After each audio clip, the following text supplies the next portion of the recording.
বৰতলা হাই secondary স্কুলৰ ছাত্ৰ ছাত্ৰী। আমাৰ গ্ৰুপটোৰ নাম হ'ল বৰ্ণালী। আমাৰ প্ৰকল্পটোৰ নাম হ'ল পুনৰ সৃষ্টি কৰিব নোৱাৰা প্লাষ্টিকৰ পুনৰ ব্যৱহাৰ। আমাৰ প্ৰকল্পটোৰ লক্ষ্য আৰু উদ্দেশ্যবোৰ হ'ল প্লাষ্টিকৰ বটল আৰু পলিথিন বেগৰ পুনৰ ব্যৱহাৰ, পুনৰ ব্যৱহৃত বটল আৰু বেগৰ এটা উপাৰ্জন মাধ্যম, প্লাষ্টিক বটল আৰু পলিথিন বেগৰ কম ব্যৱহাৰৰ প্ৰতি মানুহক সজাগ কৰা।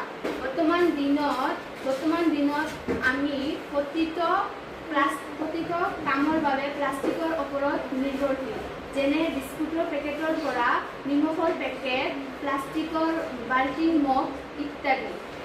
এই প্লাষ্টিকবোৰক পুৰিলে বায়ু প্ৰদূষণ হয় আৰু পেলালে মাটি প্ৰদূষণ হয়।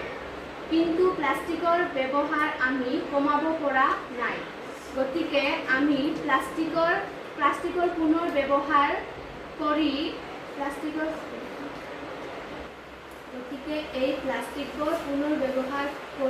প্লাষ্টিক প্ৰদূষণ ৰোধ কৰিব পাৰি।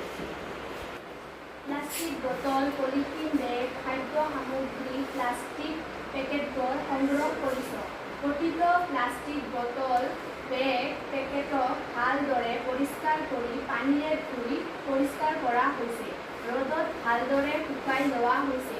বটলবোৰ পথালিকৈ কাটি লোৱা হ'ল।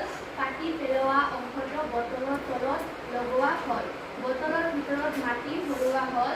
এতিয়া সৰু গছ যেনে মানিমুনি পাত, দুবৰি বন লগোৱা হ'ল। এনেদৰে সৰু গছবোৰ লগাব পৰা বটলৰ টাব বনাব পাৰোঁ। গতিকে প্লাষ্টিকৰ বটল, প্লাষ্টিক পেকেটৰ পুনৰ ব্যৱহাৰ কৰি আমি প্ৰদূষণ ৰোধ কৰিব পাৰোঁ।